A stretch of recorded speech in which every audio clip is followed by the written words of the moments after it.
Sir कटने के बाद भी लड़ता रहा ये योद्धा। सर कट गया लेकिन लड़ना नहीं छोड़ा। जी हाँ दोस्तों, आज हम आपको एक ऐसे वीर योद्धा की कहानी सुनाने जा रहे हैं जिसे सुनकर आपके रोंगटे खड़े हो जाएंगे और आपका सीना गर्व से चौड़ा हो जाएगा। एक ऐसा योद्धा जिसका सर युद्ध के दौरान कट गया था, लेकिन उसके बाद भी वो लड़ता रहा और अपने दुश्मनों के सर धड़ से अलग करता रहा। तो चलिए आपको सुनाते हैं वो कहानी जो कि वीरता और बलिदान की सच्ची गाथा है। तो बने रहे वीडियो के अंत तक और वीडियो को लाइक और चैनल को सब्सक्राइब करना ना भूलें। पंजाब की पवित्र धरती पर अनेक वीर योद्धाओं ने जन्म लिया जो कि अपने साहस और बलिदान के इतिहास में अमर हो गए, परंतु उनमें से एक ऐसा भी योद्धा था जिसने धर्म, न्याय और त्याग की रक्षा के लिए अपने सिर को कटवा दिया, लेकिन तब तक लड़ता रहा जब तक उसकी आत्मा ने शरीर को त्याग नहीं दिया। ये कहानी है सिख धर्म के महान योद्धा बाबा दीप सिंह जी की, जिनकी वीरता और बलिदान की गाथा ने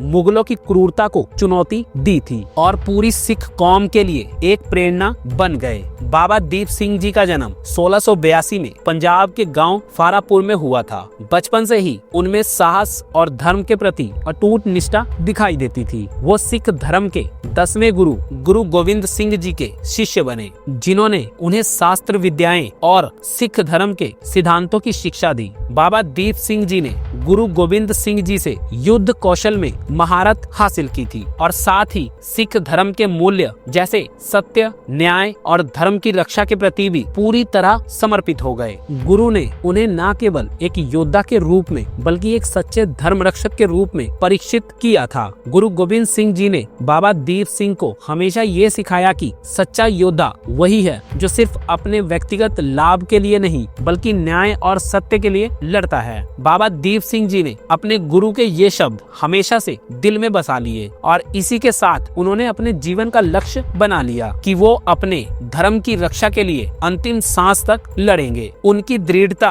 और साहस को देखकर गुरु गोविंद सिंह जी ने उन्हें एक दिन कहा, दीप सिंह, जब भी धर्म और सत्य पर संकट आएगा तुम वो योद्धा बनोगे जो अंतिम सांस तक संघर्ष करोगे। तुम्हारी तलवार केवल दुश्मनों के शरीर को नहीं बल्कि अन्याय और धर्म को भी काटेगी। 1757 का समय था जब भारत पर आक्रमण की काली छाया फैली हुई थी। मुगल आक्रमणकारी अहमद शाह अब्दाली ने भारत के कई हिस्सों को लूटा और नष्ट किया। उनकी सेना ने पंजाब पर हमला किया और उनके सेनापति जहां खान ने अमृतसर स्थित सिखों के पवित्र धर्म स्थल हरि मंदिर साहब, जिसे आज स्वर्ण मंदिर के नाम से जाना जाता है, उस पर आक्रमण कर दिया। उन्होंने मंदिर की पवित्रता को अपवित्र कर दिया और उसे नष्ट करने का प्रयास करने लगे। ये हर सिख के लिए असहनीय था क्योंकि हरि मंदिर साहब सिख धर्म के आस्था और श्रद्धा का केंद्र था। जब बाबा दीप सिंह को ये समाचार मिला कि हरि मंदिर साहब अपवित्र हो गया है, उनके हृदय में क्रोध और धर्म की रक्षा की ज्वाला जल उठी। उन्हें इस अपमान को सहन करना असंभव था। उनके भीतर सिख धर्म और गुरु के प्रति जो निष्ठा थी, उसने उन्हें इस अन्याय के खिलाफ उठ खड़ा होने के लिए प्रेरित किया। बाबा दीप सिंह जी ने उसी क्षण कसम खाई कि वो तब तक चैन से नहीं बैठेंगे जब तक हरि मंदिर साहब की पवित्रता को पूर्ण स्थापित नहीं कर लेते। उन्होंने अपने अनुयायियों के साथ युद्ध की घोषणा की और अमृतसर की ओर प्रस्थान किया। 75 वर्ष की उम्र में बाबा दीप सिंह ने युद्ध के लिए प्रस्थान किया। उन्होंने अपने अनुयायियों से कहा, हम तब तक लड़ेंगे जब तक हमारा सर हरि मंदिर साहब की पवित्र भूमि पर नहीं गिरेगा। चाहे मेरा सर कट जाए, परंतु मैं अपने धर्म और गुरु की रक्षा के लिए अंतिम सांस तक लड़ूंगा। उनके ये शब्द सिख योद्धाओं के लिए प्रेरणा बन गए। बाबा दीप सिंह जी की कसम को सुनकर हजारों सिख योद्धा उनके साथ युद्ध में शामिल हो गए। हर योद्धा के दिल में धर्म की रक्षा और संकल्प था और उनके मन में केवल एक ही लक्ष्य था, हरि मंदिर साहब को अपवित्र करने वाले मुगलों को धूल चटाना। अमृतसर की ओर बढ़ते हुए बाबा दीप सिंह जी और उनके सेना मुगलों से युद्ध के लिए तैयार हो गए। युद्ध के मैदान में दोनों सेनाओं के बीच घमासान लड़ाई हुई। बाबा दीप सिंह की तलवार बिजली की तरह चमक रही थी। वो अपने योद्धाओं का नेतृत्व करते हुए दुश्मनों पर टूट पड़े। उनकी तलवार से एक के बाद एक दुश्मन गिरते जा रहे थे। वो न केवल एक कुशल योद्धा थे बल्कि एक महान रणनीतिकारी भी थे जो युद्ध के हर पल को सही ढंग से समझते और दुश्मनों की हर चाल को मात दे देते थे। मुगलों की सेना संख्या में बहुत बड़ी थी, लेकिन बाबा दीप सिंह के साहस और शौर्य के आगे वो कमजोर पड़ने लग गए। बाबा दीप सिंह अपनी आयु और थकावट को पीछे छोड़ते हुए दुश्मनों पर लगातार वार करते जा रहे थे, ताकि उनकी तलवार दुश्मनों के बीच ऐसी बिजली की तरह गिर रही थी कि मुगलों के भय फैल गए थे। बाबा दीप सिंह की वीरता के किस्से हर दिशा में फैल रहे थे। वो अकेले ही पूरी सेना के समान लड़े जा रहे थे, लेकिन युद्ध के बीच एक ऐसा घातक क्षण आया जब एक मुगल सैनिक ने बाबा दीप सिंह पर घातक हमला किया और उनकी गर्दन पर जोर से तलवार मारी। उनका सर धड़ से अलग हो गया और जमीन पर गिर गया। ये दृश्य देखकर हर कोई हैरान था। किसी ने भी ऐसा चमत्कार नहीं देखा था। बाबा दीप सिंह का सर कट चुका था, लेकिन उनकी आत्मा अभी भी जीवित थी। उनके हाथ से तलवार गिरने के बजाय वो अब भी दृढ़ता से थमी हुई थी। बाबा दीप सिंह का शरीर बिना सिर के भी खड़ा रहा। उन्होंने अपने कटे हुए सिर को अपने बाएं हाथ में उठाया और दाएं हाथ में तलवार को मजबूती से थामे हुए दुश्मनों से लड़ते रहे। ये चमत्कारी और अभूतपूर्व दृश्य देखकर मुगलों में भय व्यापित हो गया। ये उस समय के युद्ध के इतिहास में एक ऐसा पल था जिसने ये साबित कर दिया था कि जब किसी भी योद्धा का लक्ष्य धर्म की रक्षा और न्याय की स्थापना हो तो उसकी आत्मा उस शरीर से ज्यादा शक्तिशाली होती है। बिना सिर के भी बाबा दीप सिंह का शरीर दुश्मनों के खिलाफ लड़ता रहा। वो हरि मंदिर साहब की ओर बढ़ते गए। ये दृश्य किसी देवी शक्ति के प्रकट होने जैसा था। दुश्मनों में भय इतना बढ़ गया कि वो भागने लगे। बाबा दीप सिंह अपने सिर को हाथ में थामे मुगलों को परास करते हुए हरि मंदिर साहब की पवित्र भूमि तक पहुँचे और वहाँ जाकर उनका सिर पवित्र धरती पर गिर गया। ठीक उसी तरह जैसे उन्होंने प्रण लिया था, उन्होंने अपने अंतिम सांस तक युद्ध किया और अपने गुरु और धर्म की मर्यादा को कायम रखा। बाबा दीप सिंह जी का ये बलिदान न केवल एक वीर योद्धा की कहानी है, बल्कि ये उस अडिग संकल्प और साहस की गाथा है जिसने धर्म और सत्य की रक्षा के लिए अपना सब कुछ निछावर कर दिया। उनका सर कटने के बाद भी लड़ते रहना ये साबित करता है कि सच्चे योद्धा न केवल अपने शरीर से बल्कि अपनी पूरी आत्मा से भी लड़ते हैं। बाबा दीप सिंह जी का बलिदान सिख समुदाय के लिए एक आदर्श बन गया और उनकी गाथा आज भी हर सिख के दिल में जीवित है। बाबा दीप सिंह जी की वीरता और बलिदान की याद में अमृतसर में एक स्मारक स्थापित किया गया है, जहां लोग उनकी गाथा को याद करते हुए श्रद्धांजलि अर्पित करते हैं। उनका ये बलिदान हमें सिखाता है कि जब भी अन्याय और अत्याचार के खिलाफ खड़ा होने का समय आता है, तब हमें अपने धर्म और सत्य की रक्षा के लिए किसी भी सीमा तक जाना पड़ता है। उनकी कहानी ये दर्शाती है कि धर्म की रक्षा के लिए किए गए बलिदान और संघर्ष कभी व्यर्थ नहीं जाते, बल्कि वे अपने आने वाली पीढ़ी के लिए प्रेरणा का स्रोत बनते हैं। बाबा दीप सिंह का नाम सिख इतिहास के सबसे महान योद्धाओं में शुमार है। उनकी गाथा हर उस व्यक्ति के लिए एक प्रेरणा है जो सत्य और धर्म के मार्ग पर चलने की हिम्मत रखता है। उनका सिर कटने के बाद भी लड़ते रहना इस बात का प्रतीक है कि एक सच्चा योद्धा कभी हार नहीं मानता। तो दोस्तों, आपको ये कहानी कैसी लगी? अपने विचार हमें कमेंट में जरूर लिखें और अगर आपको ये वीडियो अच्छी लगी हो तो वीडियो को लाइक, शेयर और सब्सक्राइब करना ना भूले। मिलते हैं एक और नए वीडियो में, तब तक के लिए धन्यवाद।